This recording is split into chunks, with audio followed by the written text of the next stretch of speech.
How's everyone doing? I have another deck analysis today. This is a deck that I've been testing for the last week or so, and it's essentially a precursor to Yellow Hybrid, which is very much a recovery deck. This is Angel Recovery.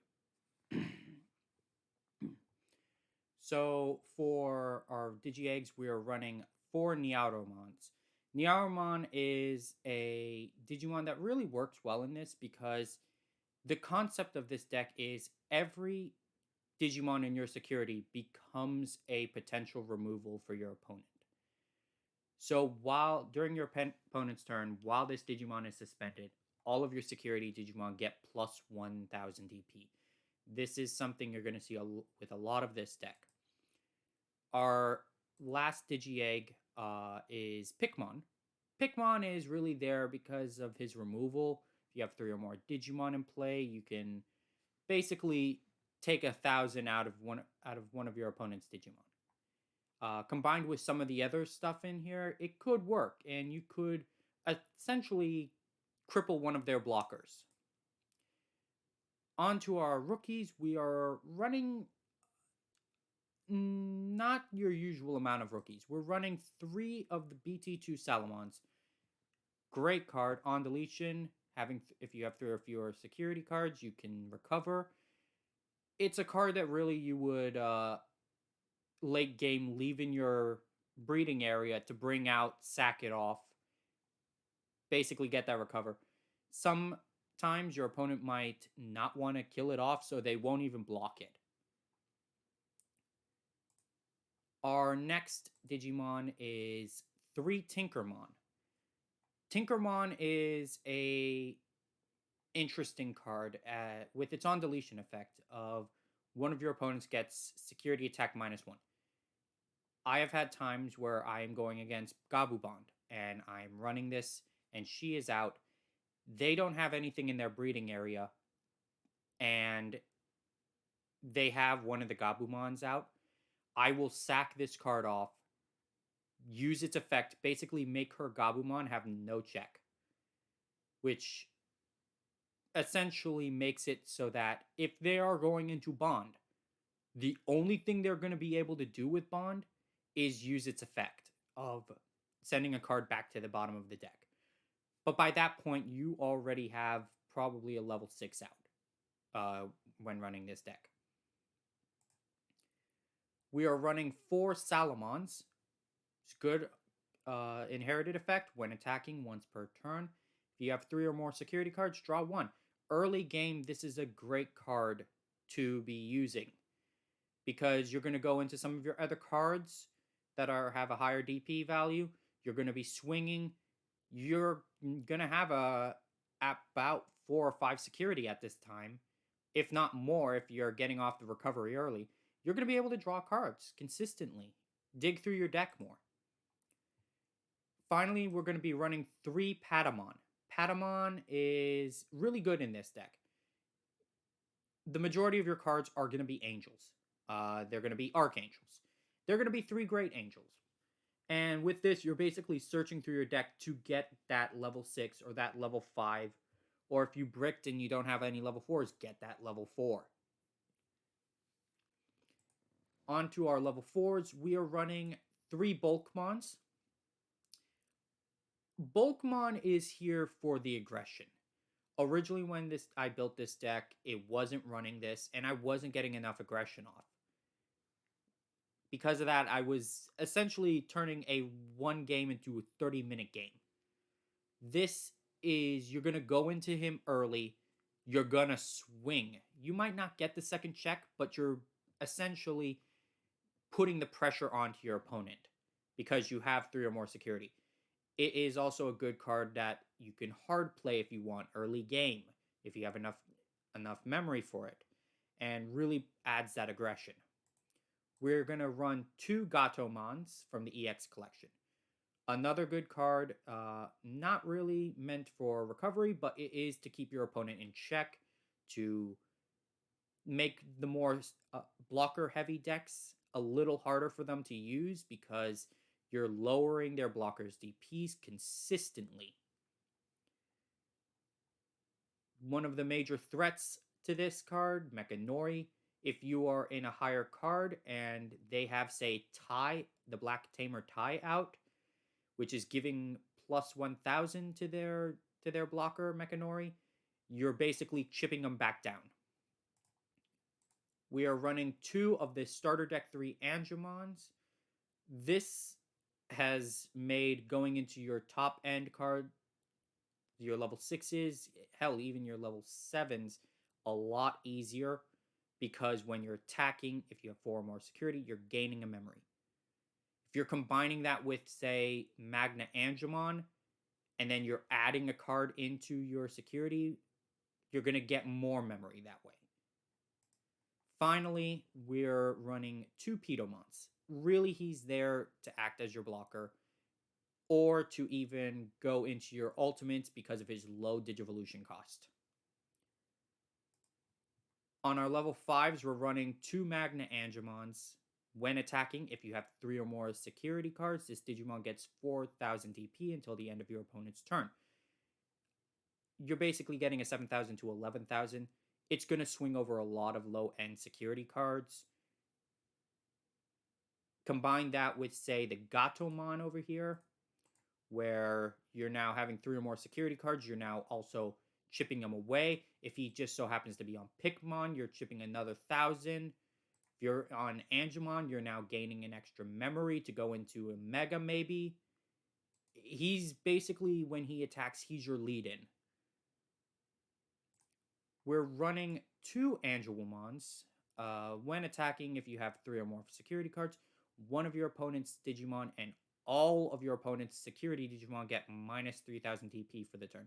She functions essentially the same way as Magna Angemon, in the sense that she is what you're swinging, and then you're going to Digivolve over her in order to maximize her abilities. Furthermore, then you'll have her inherited effect, where when a card is added to your security stack, one of your opponent's Digimon gets minus 2,000 DP for the turn. You can combo this very easily. You could have an opponent with a Mechanori out, or a blocker.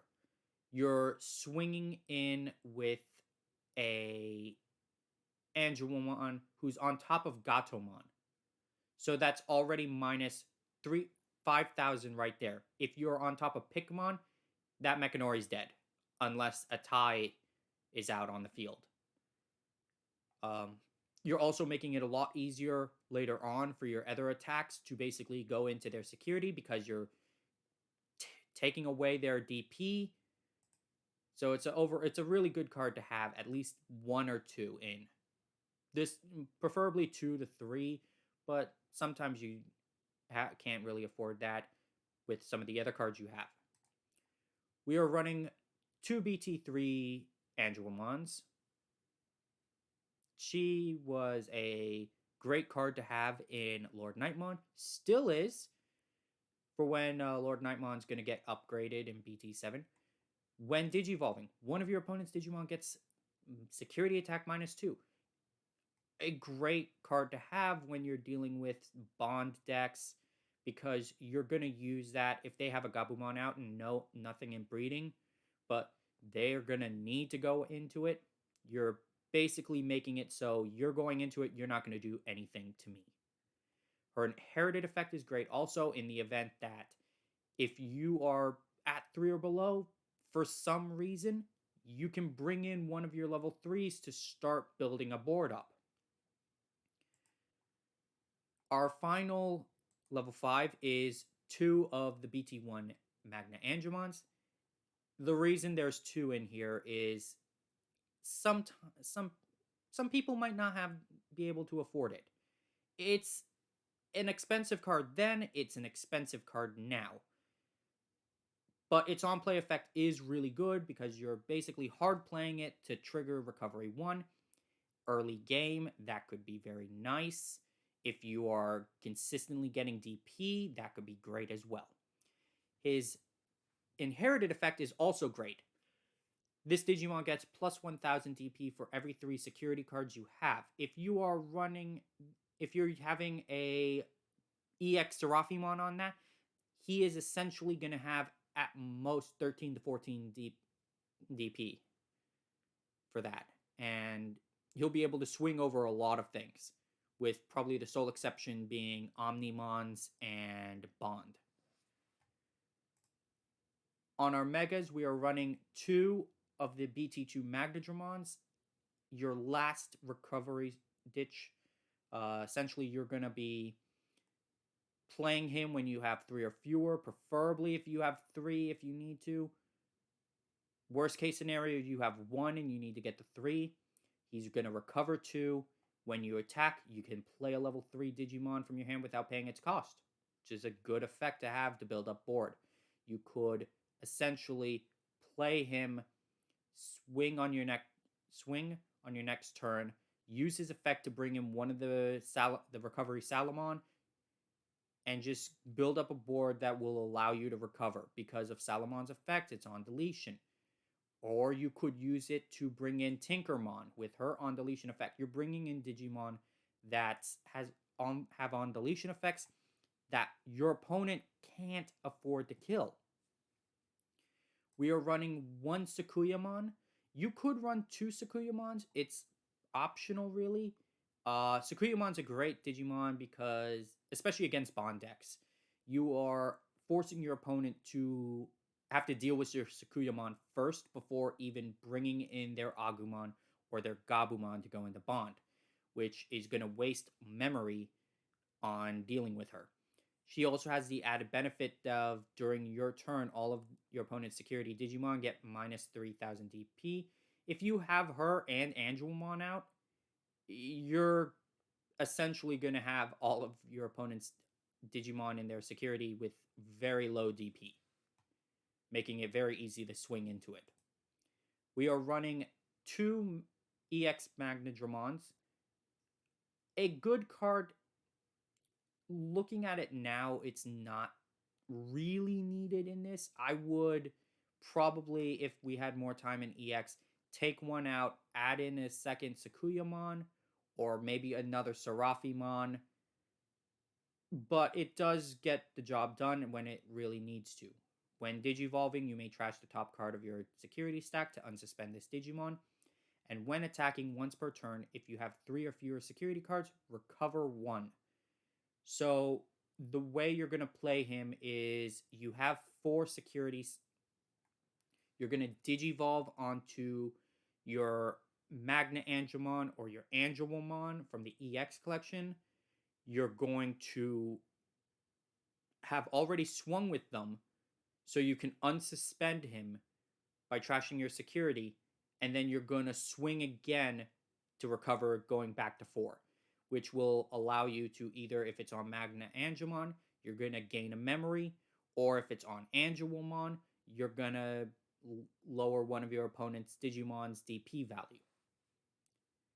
The final level 6 that we have is Serafimon from the EX collection. When Digivolving, recover 1. And then when he is suspended during your opponent's turn, all of your security Digimon get plus 5,000.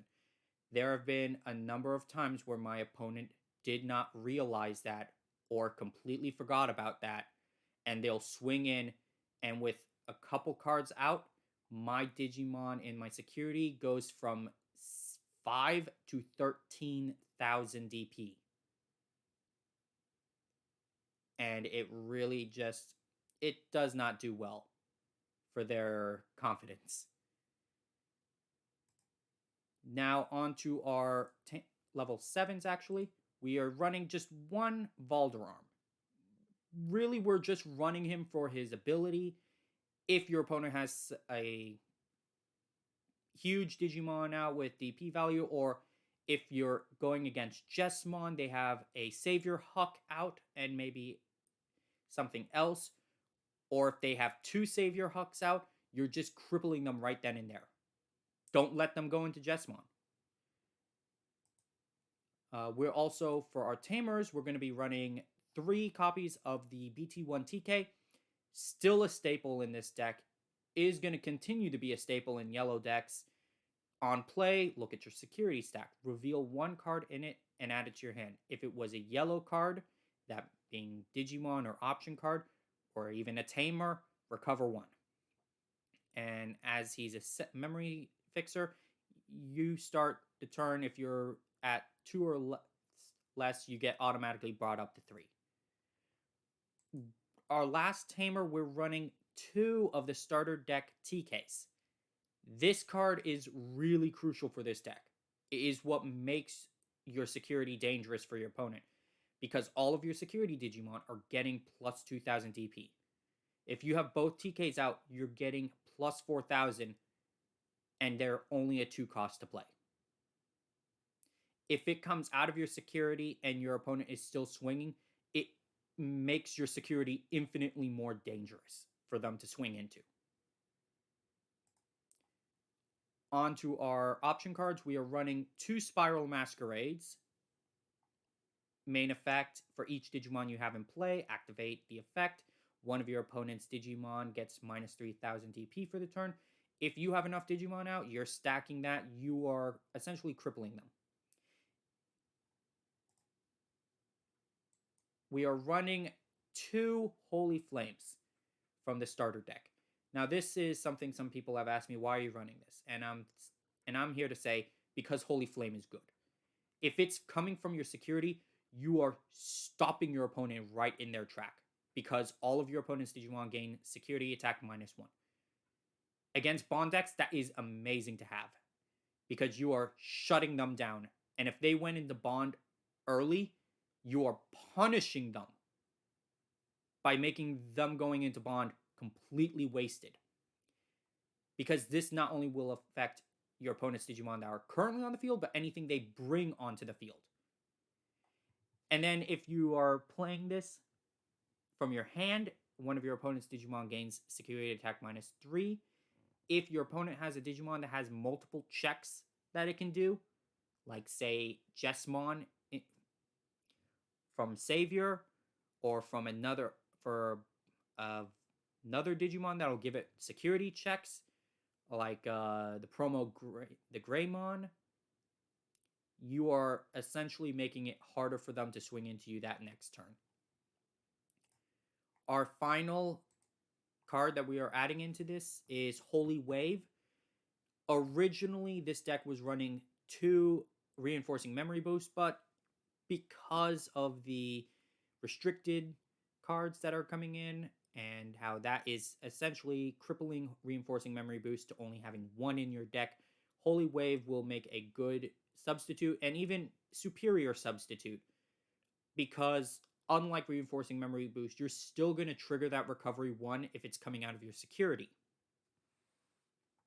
The only downside to it is you're not going to be able to add a card to your hand. So that's the deck. However, there are some cards you could tech in. I don't know why. Some people might want to put Cupimon. If you have 5 or more security cards, when attacking, trigger draw 1.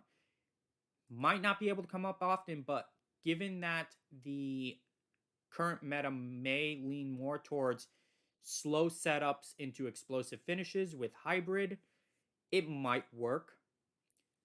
Instead of Tinkermon, you could tech in Renamon, who's on play will let you make one of your opponent's Digimon have a -1 security check. And if you have a TK out at the time and they have no tamer, you are choking them by putting them to 1. You could also tech in Lucamon with combining with the Angewomon, so you can play him using her effect if you are at 3 security or below, essentially bringing you back up to 4. You could run Pulsemon for his on-play effect of either drawing a card if you have 3 or more security, or gaining a memory if you have 3 or fewer, or if you are at 3 security, essentially doing both. And then the final rookie you could add is the Promo Patamon with its on-play effect of if you have 1 or fewer security cards, trigger recovery 1. A great card to have as a last-ditch effort. On our champion, we have Apemon, a great heavy hitter. Yeah, it has a play cost of 6, but with 8000 DP, it's swinging over a lot of what's in security. On our level 5s, you could tech in the starter deck Angelomon, a great card. When you have three security cards or less, triggered recovery 1 when you're digivolving. Great card to have. For our level 6s, you can tech in either Seraphimon from the BT1, which also will recover 1 upon digivolution. And if you have 3 or more security, he gains an extra security check. The only downside to this is that DP value being about 10,000. If you were to combine him with having, say, Sakuyamon out, it might become more manageable, but that is implying that you're able to get both level 6s out relatively early in the game. You could also be running a BT3 Cherubimon, who, while having at 11,000 DP, his Digivolution cost is at a 3. If you have 3 or fewer security cards when he's attacking, you can place one of your Digimon that's yellow from your trash to the top of your stack. A really good card and a centerpiece card for another deck that I will cover, known as Beast Recovery. The final level 6 that you could bring in is Ophanimon, who you're basically keeping her there just so that you can kill her off so you can add her to your security. And given that, combine her with TK, she becomes much more of a threat. As for our different option cards you can have, Code Cracking is a good card. If you want to play some mind games with your opponent, you can force them to have to choose either trashing their top security card, crippling them a little, or if they choose not to, then you get the recover one. A good mid-game card to basically get them second guessing, get them to think what's the better play and overthink it. You could also tech in Blinding Ray, so you're trashing your top card so you can get off some other effects such as your Magnadramon or any of your other Digimon. You can use that to get off their effects more quickly. Or you could tech in Tactical Retreat. If you swung with the Digimon but you're not sure that it's going to survive and it's one of your level 6s, use it in order to recover. And then if it's coming out of your security, you're still recovering 1. So that's it for this deck. I will see you in the next video where we'll be covering a BT7 deck that I find very interesting. Hope you have a great day.